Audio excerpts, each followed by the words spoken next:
I still remember the first time I noticed how quiet my life used to be out there. Not just quiet in the sense of no noise, but quiet in a way that felt like nothing ever really changed. Like the land itself had its own rhythm, and I had somehow synced my life to it without even trying. My house sat just outside Millbrook County, along a narrow country road that most people only drove down if they already knew where they were going. No streetlights worth mentioning, no sidewalks, just mailboxes leaning at odd angles and long stretches of gravel that kicked up dust in the summer and turned slick after rain. I had 5 acres there, not huge by farm standards, but enough that I could walk for minutes without seeing anything but open field and sky. When I first bought the place, I remember standing on the porch with the real estate agent, looking out at that land and thinking this is it. This is enough. Not because it was impressive, but because it was mine in a way that didn't feel complicated. There was a long gravel driveway that cut along the edge of a field before reaching my garage, and on the side of that field stood an old wooden fence line, weathered gray, uneven in places, but solid enough to mark a boundary that nobody ever questioned. That fence had probably been there longer than I had been alive. Some posts leaned slightly, others looked like they had been replaced at different times by different hands, but together they formed a line that meant something simple and important. This side is mine, that side is not. And for 10 years, that line was never a problem. No arguments, no disputes, no confusion. Just land, weather, seasons, and silence. The neighbor's lot next to me stayed empty for most of that time. Occasionally I'd see people walk it, maybe realtors showing interested buyers, but nothing ever stuck.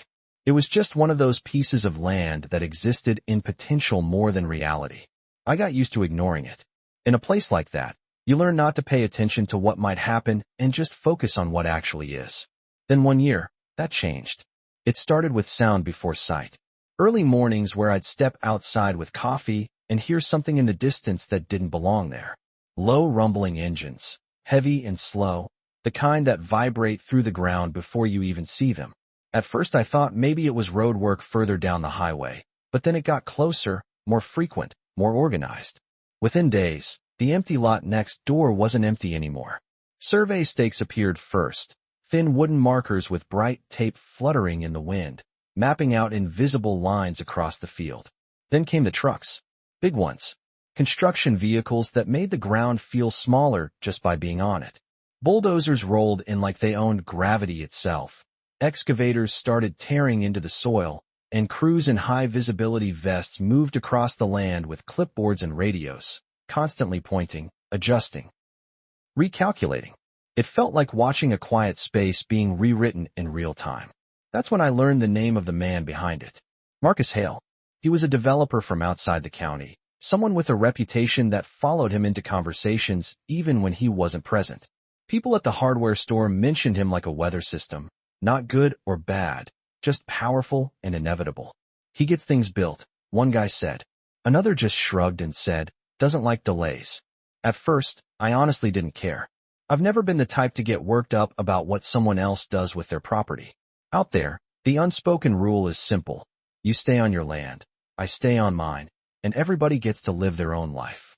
I had no reason to think that would change, but it did. A few weeks into the construction, I came home late one afternoon after work. It had been one of those long days where you don't really think about anything except getting home, sitting down, and letting the world be quiet again.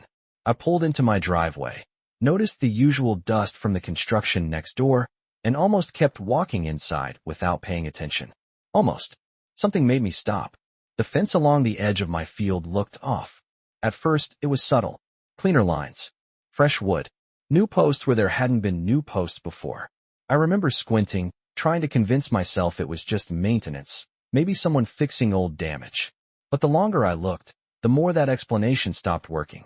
I walked toward it slowly, boots sinking slightly into the dirt, following the line of what used to be familiar without even thinking about it.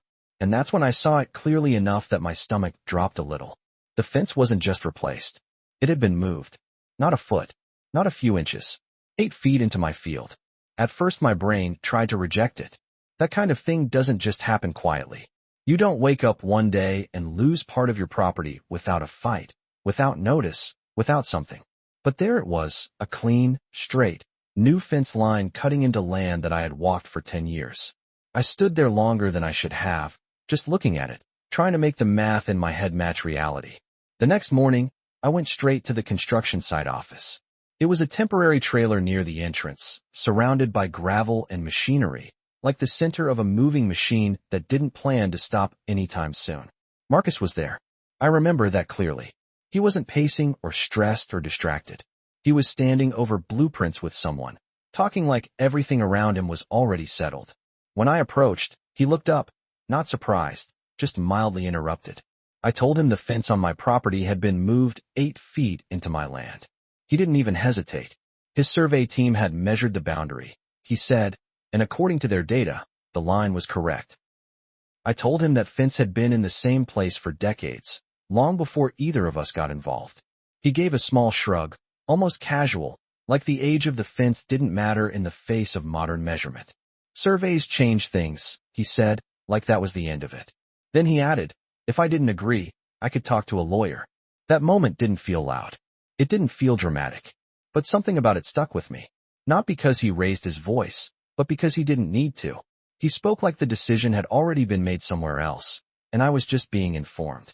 I went home that day and pulled out every document I had from when I bought the property. Old survey papers, property maps, boundary descriptions. I laid them out on my kitchen table like pieces of evidence in a case I didn't ask to be part of. And there it was, clear as day. The original boundary line did not match what had been built. The fence was wrong. 8 feet wrong. I called Marcus again. Told him directly he needed to move it back. He refused. No hesitation this time either. And that's when I started looking at the situation differently. Not emotionally, not even legally at first, but structurally. Because something else kept bothering me, something I had ignored until now. The entrance to his construction site. Every truck, every machine, every delivery went through a wide gravel entrance that connected to the main road. Constant traffic. Constant use. No alternative route. And when I walked that edge again, tracing the survey lines in my head, I realized something I hadn't noticed before. That entrance wasn't fully on his land. A portion of it crossed mine. Not much, but enough. And suddenly, this wasn't just about a fence anymore. It was about leverage. After I confirmed what I had seen on the survey maps, I didn't say anything for a while, not because I was unsure, but because I was trying to understand what kind of situation this had actually become. On paper, it was simple, boundary dispute, mistaken fence line, standard property issue. But in reality, it felt more like watching two systems collide. One built on assumptions and momentum, the other built on old lines in the ground that didn't care about momentum at all. I tried the legal route in my head first. I really did. I imagined the emails, the lawyers, the months of waiting while construction kept moving forward next door, while that 8 feet of my land just sat inside someone else's project like it belonged there temporarily.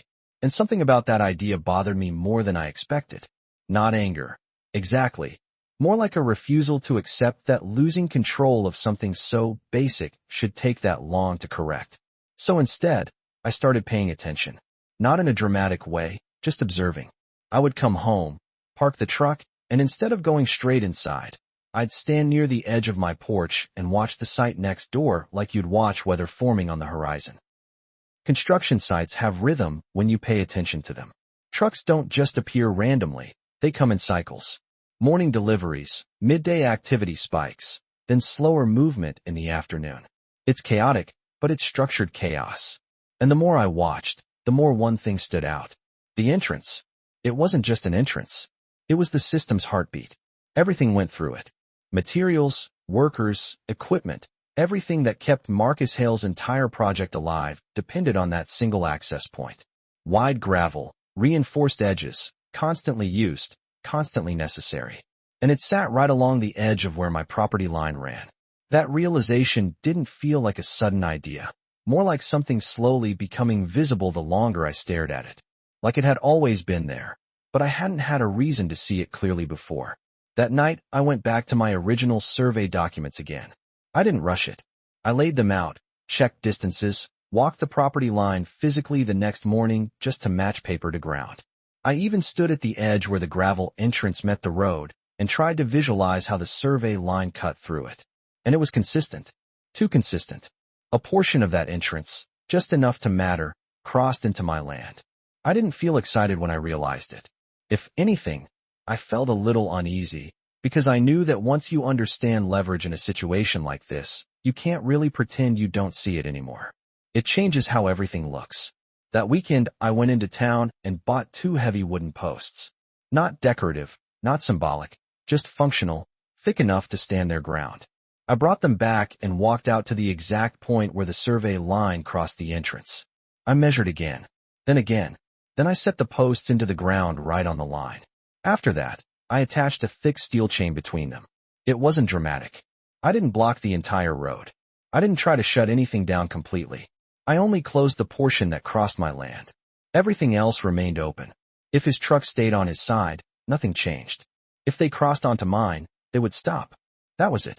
When I stepped back and looked at it, I remember feeling something unexpected, not satisfaction, not anger, more like clarity. Like the situation had finally been translated into something physical that couldn't be ignored or reinterpreted. Monday morning came faster than I expected. I didn't go out there right away. I just watched from the kitchen window. The first truck arrived just after sunrise. It slowed down before reaching the entrance, like it was expecting normal routine. Then it stopped completely when it saw the chain. The driver got out, looked at it, looked toward the site, then walked around it like he was trying to confirm it was real. After a minute, he got back in and reversed out without a word. The second truck did the same thing. By the third, it wasn't confusion anymore. It was pattern recognition. Something had changed. Within an hour, word had clearly spread across the site, because movement started to slow down. Trucks that had already been queued were hesitating before even approaching the entrance. Workers were gathering near the edge of the site, pointing, talking, clearly unsure of what they were supposed to do next. And then Marcus Hale arrived. He didn't come slowly. He came like someone trying to regain control of a situation that had slipped out of expected parameters. He stepped out of his truck and walked straight toward me, eyes locked on the chain before he even said a word. Then he looked at me, and I could see it in his expression, not confusion anymore, but irritation mixed with calculation. He asked what I thought I was doing. I told him I was standing on my property line. He said his entrance needed to stay open. I told him I understood that, but I also understood where the line was. That's when his tone shifted. He said I was disrupting an active construction project. I told him he was already operating inside my land without permission. That stopped him for a second. Not because he didn't have a response, but because the conversation had moved from opinion to geometry, and geometry is harder to argue with. He repeated that his survey showed the boundary differently. I told him mine didn't. Then I said something simple, almost calm, but very deliberate. If your entrance crosses my land, then it stops at my line. No emotion in it. Just fact. For a moment, neither of us moved. Behind him, the site was still active, but it felt like everything had slowed down, like the system was waiting for instructions that weren't coming. He told me again that he had deadlines, crews, contracts. I nodded and said I understood all of that. Then I said I also had land, and that hadn't changed in 10 years. That was the point where I saw something shift in his face. Not anger this time, but something closer to recalculation. Like he was no longer dealing with a disagreement, but a constraint. Over the next 2 days, the impact became obvious. Trucks still arrived, but hesitation turned into delay. Delay turned into backlog. Backlog turned into frustration. Some drivers tried to maneuver around the chain. Others simply refused to engage with it at all. The entrance that had once been a constant flow started to feel like a bottleneck that nobody wanted to be responsible for. And construction projects don't survive bottlenecks for long.